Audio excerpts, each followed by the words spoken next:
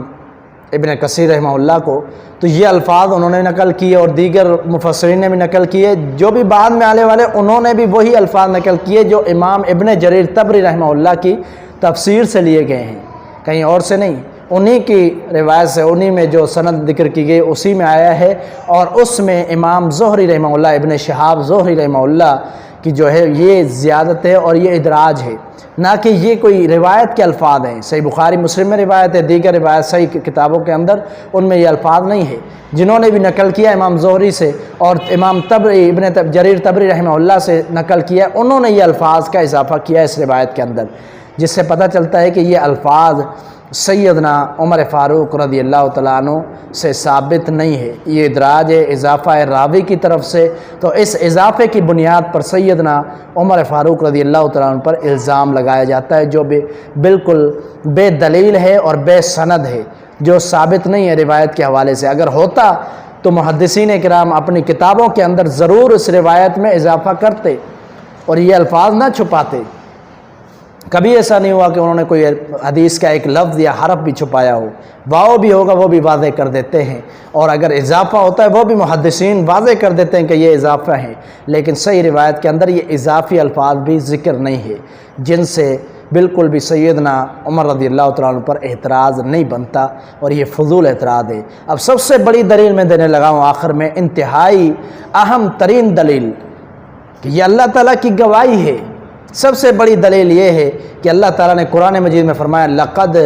رضی اللہ عن المؤمنین اذ یبایعونک تحت الشجر فعلم ما فی قلوبہم، اللہ تعالیٰ نے فرمایا البتہ تحقیق راضی ہو گیا اللہ تعالیٰ ان مومنین سے جنہوں نے بیعت کی درخت کے نیچے، اور اللہ تعالیٰ نے ان کے دلوں کو بھی جان لیا، پہچان لیا کہ ان کے دلوں کے اندر بھی صداقت تھی، اخلاص تھا، دین تھا، نیت صاف تھی، لڑنے کے لیے تیار تھے۔ صلح حدیبیہ کے موقع پر اللہ تعالیٰ نے ان کے ایمان کی گواہی قرآن میں دی ہے اور دیگر آیات میں بھی ہے۔ اس سے بڑی دلیل کیا ہو سکتی ہے کہ اللہ تعالیٰ نے سیدنا عمر بن خطاب اور دیگر جتنے بھی صحابہ تھے 1400 کے قریب یا کم و بیش، ان تمام صحابہ اکرام کے بارے میں فرمایا